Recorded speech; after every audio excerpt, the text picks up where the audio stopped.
Hey, experts listeners. I want to key you into something that we do very special here at Ops Experts Club, and that's a masterclass. We have a free masterclass called Foundations That Scale. And the great thing about this masterclass is it's for operation professionals who are growing businesses. One of the most dangerous things you can do as an operator is grow businesses on a foundations that's not stable. So in this particular masterclass, we take apart all of the inside pieces of your team, your tech, and how they're using time. And we make sure that you're building on a foundation that's stable. So if you want to check out a great masterclass completely for free, go to foundationsthatscale.com. We'll see you there. Welcome to the Ops Experts Club with Aaron, Terryn, and Savannah.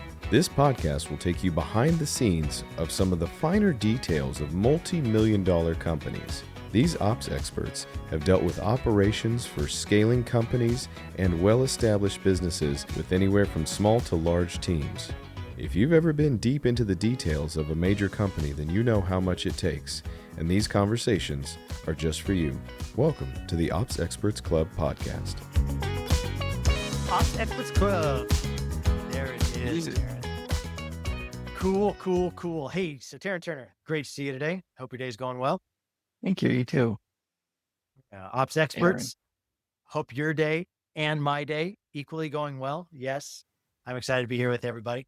Terryn, I was thinking something that would be cool for our ops experts, because this is like what my desire is for Ops Experts Club. And those of you listen, those who are tuning in on a weekly basis, my hope is that we're giving you insights for you to take back into your business and to be able to ask the question, am I most efficient in the way I'm doing things? Or are there places that I'm stuck that maybe just some new insights would dislodge stuck places in my brain or in my business? That's my hope for Ops Experts Club, is that we're inspiring people for change. And if you ever want to check out masterclass, I mean, we have free masterclass, foundationsthatscale.com. It's a great place if you want a little bit deeper dive, or if you want, we've got 35 modules in Ops Experts Academy. If you're like, hey, I really want to go deep with you guys, and we take you behind the veil, and we give you insights into how you're running your team, how you're running your tech, how you're using your time, how you're working with marketing. We brought in some great experts into the academy. So I feel like we have kind of something for everybody. But Terryn, I thought something that we haven't done here in a while on Ops Experts Club is cool tools.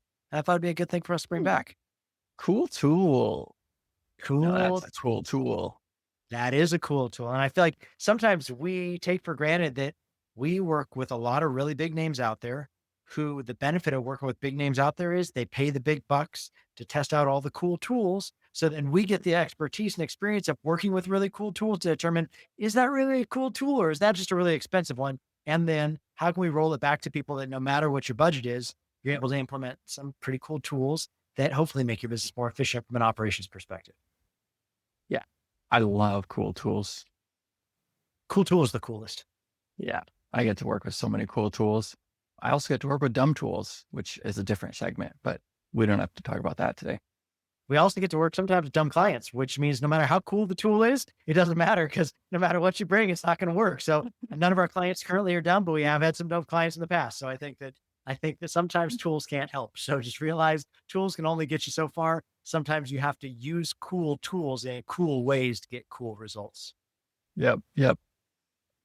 Awesome. So Terryn, today I thought we could talk about a much controversial tool, a tool that a lot of people really bicker and argue about. And the biggest controversy is of the whole tool, it's a really big controversy, is how to pronounce the name. Some people call it Zapier. Other people call it Zapier. Sometimes when it gets confusing, even the people that call it Zapier still call the function zaps. So then it's like, man, is this thing Zapier? Is it Zapier?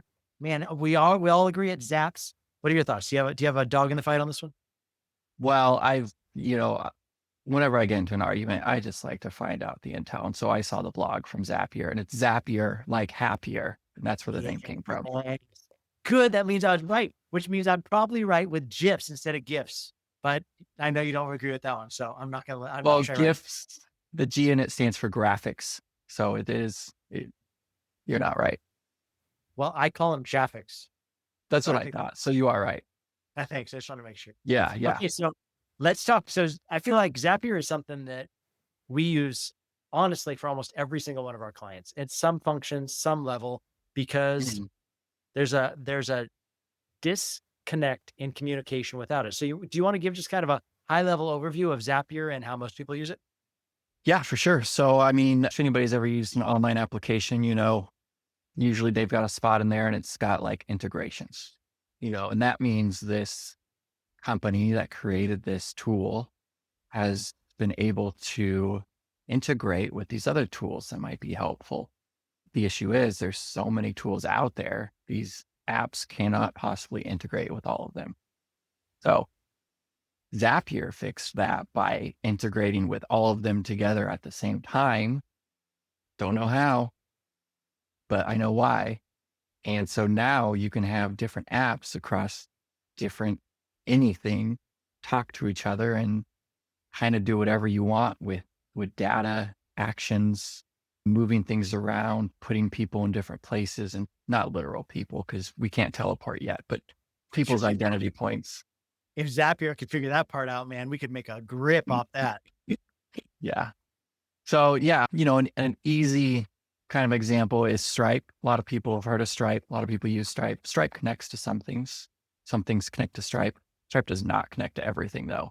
So if you have a CRM that does not connect to Stripe and you have a Stripe checkout or Stripe subscription, anything like that, you want to take a payment and then you want to send that data over to your CRM, give them a tag, kick off a workflow, an email, whatever you want. And you can even send a trigger over to an action over to Slack. You can get notified when you have a new sale. All this came from Stripe, just somebody purchasing at Stripe. So in the background, it's just sending this data everywhere, doing whatever you want. I love it. So Terryn, let me break it down in simple terms. So my kid, David, went away on a work away, like second year of college. You want to take a year off college. And he decided he wanted to go to Europe and go do work away, like hire out his back to go work for all these random people, but to be able to tour around all of the European nations for essentially just the cost it took him to travel from, country to country. So when he got there though, what he realized, especially when he hit Poland, the family that he stayed with in Poland didn't speak English, which is a little bit tricky, right? Because you're there and you're staying with them. And he was there to work construction with the father of the family, right? Well, construction's a really tricky task if you guys don't speak the same language. And so what David and this man did was they used Google Translate, and the man would speak into Google Translate and turn it and show David the phone. And David would speak into his Google Translate and turn it and face the phone. And that way, these two men who did not speak the same language were able to communicate and get things done. Zapier does essentially that, right? You've got a couple of pieces of software that don't natively speak to each other, and we're going to use a translator to get between them to get workflows accomplished. Is that the long and the short? That's well said. We could have started with your explanation first. Well, but like you sound smarter and I just give analogies, you know what I mean? So that's not just me trying to sound like I had something to do with something. Mm-hmm. Yeah. Scott would be so proud of you. Just Scott Benham is the king of word flow analogies. He is at no loss. And he's so freaking good. He just brings them off the top of his head all the time. So Terryn, we've seen people use Zapier for everything though, right? Like you gave a great example of a cart, checking out, but we've seen people try and connect. I mean, we just did one with DocuSign too, right? I know that we're in the middle of a situation right now where there's a workflow where we're trying to zap from a place of transaction. We need to get a signature from people and then be able to like zap the information back on, did they actually sign that document, so that it'll then kick off the trigger to be able to give them access to the course load, right? So there's a lot of different applications that people end up using Zap. Mm-hmm. Yep. Yeah, that was a great example. Yeah, I mean, anything you can think of really, it's almost all possible. I know something that I use Zap, and it's a very simple application for it, but I want there to be a triggered message that goes out off of my calendar based off a calendar event. So for me, I want it to be able to hit that calendar event, kick off a trigger in Zap, and send out a message for everybody to turn in their timesheets. Hey, it's time for you to turn in your timesheets. Collab team has a lot of folks working for them. I want them to stay on top of that. I want that to be something that just goes out based upon a calendar event. And so that was something that was really easy, one that I've used for years, just a real simple one based off of Google Calendar, based off my Gmail account, linking the two of them together with a message that goes out that is triggered off an event. So I think that there's really simple ones. And then I know talking to Paul Ace, who I feel like builds out some of the most complex zaps in the known universe, but he is a great client of ours at Amplify, a great dude at CRO. Like a chief revenue officer at a fractional level, does a great job building businesses. But I know he had built out some it was like 40-step zap or something super complex and crazy, right? So you can go all extents on how extensive you want to use Zapier to create a workflow and then speak back and forth between two units that maybe not natively were connected. Mm-hmm. Yeah. What would you say are some other good, like practical examples of things you've seen people use Zapier for? Well, I think the biggest thing we use it for, what I'm working on build outs, is trying to keep your information centralized. Yeah. So you do start utilizing all these different platforms, and maybe you've got your main brain CRM, but you've got a sales page over here and a checkout page over here and a Yep. calendar over here. Yep. And you've got all these other different places that could be collecting data on your customers or your leads, any type of action they can be submitting outside of your CRM. And you want to bring all that information back into one spot. You want to be setting up tags and workflows and automations so that you can filter through these people based on things they've done correctly. Did they fill out the type form? Did they sign the document? Did they get access to the course? And these can be like 5 different applications surrounding, but you want one spot to look them up. And so that's usually what we end up building the most in Zapier, is just we need to feed that information back to one place so we don't lose it. And cut down on manual tasks, right? Because I think a lot of times up to this point, maybe you receive a purchase, but then there's a bunch of manual steps after that maybe you pay a VA for, so you're going overseas and you're trying to do it cheap, but there still is the tendency of then there could be human error, right? Did something not get sent out once the purchase was made? Did we not make sure this was checked off when it should have been checked off? Mhm. It's really nice to just check, well, did the Zap fire? Like, did the Zap all go through? And then it's like Yeah. one break in the line rather than, okay, so where did we go off? You know what I mean? Because that's just messy, right? Then you're working with people, then you're working with, did they update the spreadsheet? Did the spreadsheet not get updated? Did we bring the information back to the CRM? Oh, we stopped that step. Oh, somebody forgot. Sorry. Oh, when did they stop that step? Oh, 6 months ago. Awesome. Like, and then you're trying to chase down where did things stop instead of, no, the Zap broke, which I always really appreciate because Zap sends notifications when Zaps break, or Mhm. we stop seeing the data flow the way it's supposed to. And we know, oh, there's a break in the line. Let's go take a look at the Zap and see where it broke. Yeah. Yeah. And not only that, you're also just streamlining manual things that you have to do anyways. If you've got a sales workflow going on and you want to send out to people who haven't booked a call yet, instead of having to go to that app, download a recent export of people who booked a call and then import it into your CRM, it's already been flowing in automatically. And so you can just quickly look up these people in 30 seconds, send the email to the right group of people. Yeah. So essentially what we're trying to do for you is, I think in operations, there are some things that can be really streamlined. There are other things that can't. I think that the magic is figuring out, well, what can be simplified, what can be automated. And Zapier is a great plugin where you don't, I think that because the other side of it is you just go buy a really all-inclusive, all-in-one, right? An all-in-one solution. It's going to do everything for you. But a lot of times the price tag is pretty high on those. And Zapier is a great solution of no. There's no reason for you to go invest in a bunch more tech. Just go and lean into Zapier, and then they sell it to you by the number of zaps you're doing. I feel like it's a pretty affordable solution for the number of zaps that they're going to charge you for. And then you're not investing in a month over month subscription where you're like, man, do I need that robust of a CRM solution? Like, do I need to go that deep in my funnel builder? Do I need like all the things where, yeah, you could continue to up the price and pay more per month to get all the automation, or you could go to a Mhm. solution is cheaper and based upon usage rather than just buying the whole kit and caboodle.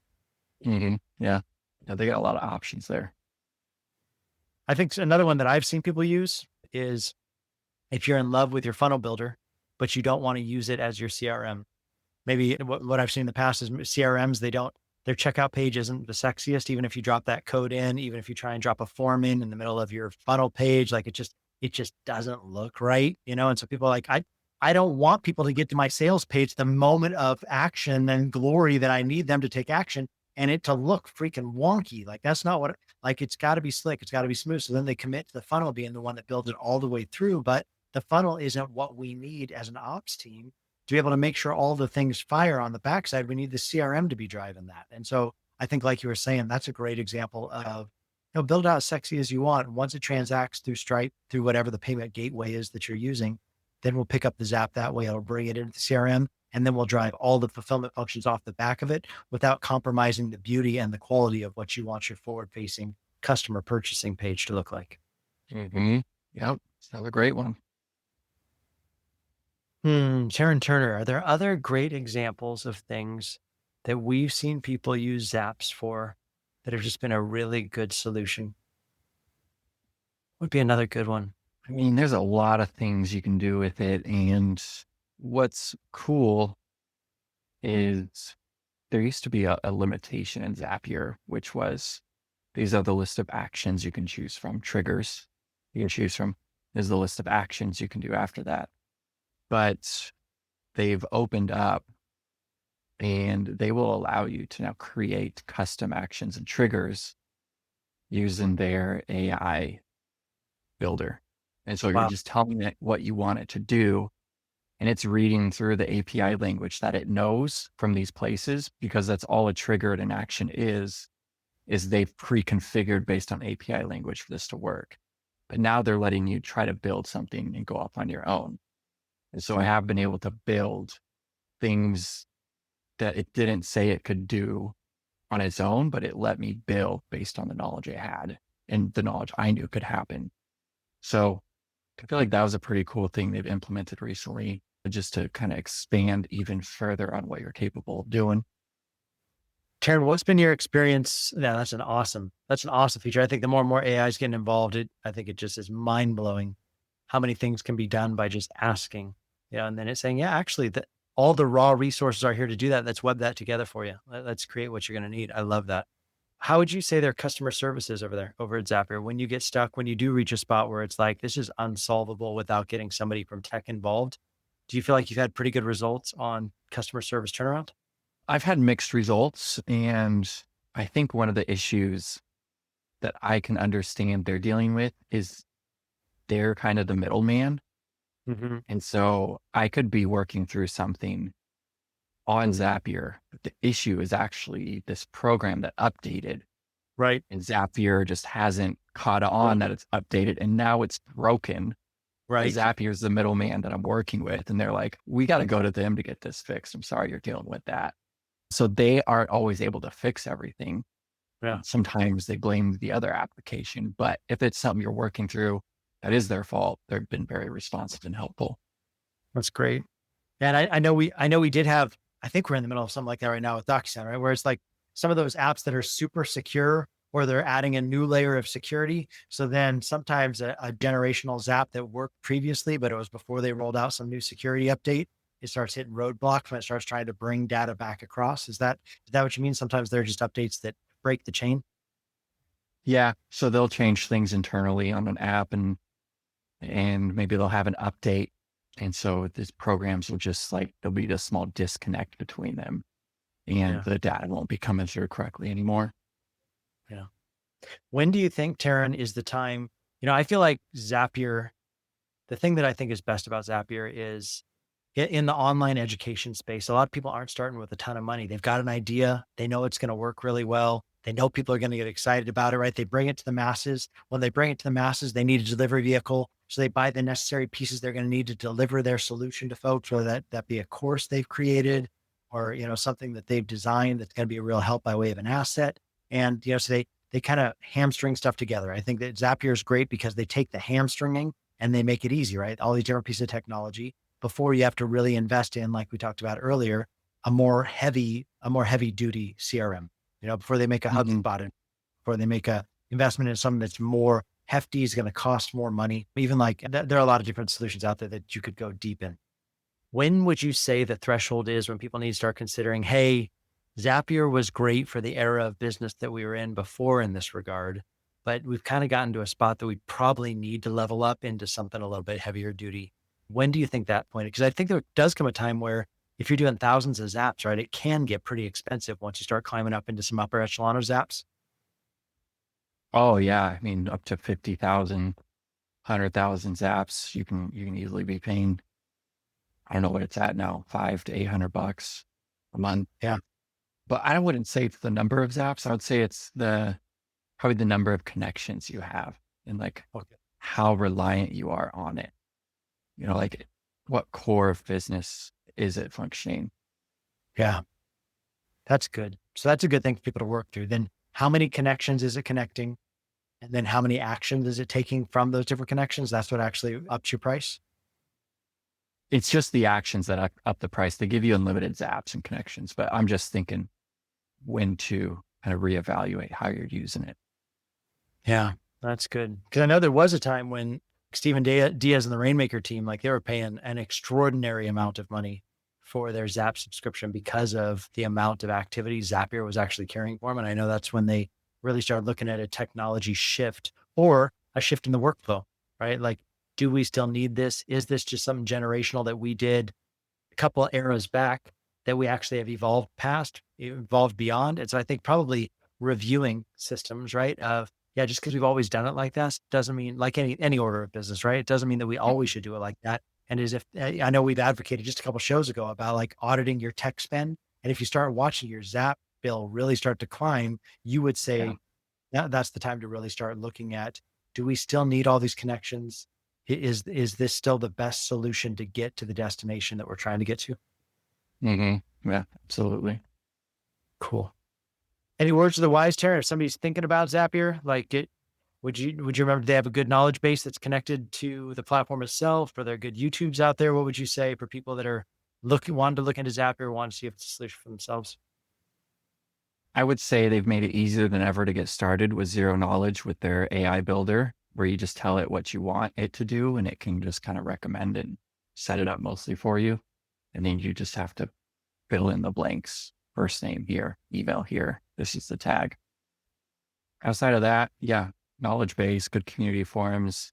Most of my answers just come from the community forums on if I'm even trying to figure out if something's possible, then I find other people who've tried it and it's not possible. Yeah. It's a great place to learn what's not possible. It's good. And I would say just a quick tip takeaway. I saw Ben Clatterbuck, the genius, brilliant Ben Clatterbuck, just mentioned the other day on a Voxer channel of, hey, maybe just try rebuilding that Zap real quick and replugging everything back in. Like it when all in doubt, maybe just try and rebuild a fresh one rather than just like keep trying to force that one that's broken, that's not working. Maybe try and reestablish the connections, try and build it again from scratch. Would that be something that you would recommend as well? Yeah, definitely. Sometimes there's just funky things and starting fresh fixes it. Dude, like funky fresh, like the Febreze Brothers fresh. I mean, that's for sure a great thing. Sometimes you just need to restart the computer, Terryn. You know what I'm saying? Like that's just the way to do it. Yeah.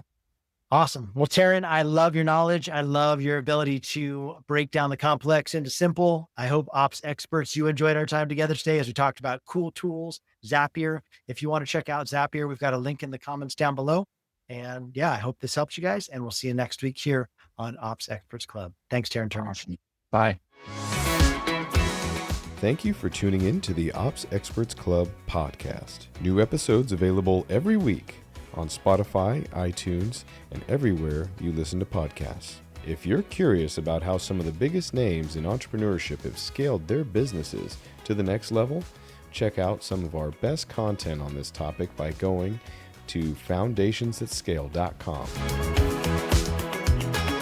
You can find the link in our bio and do your part to improve as an ops expert.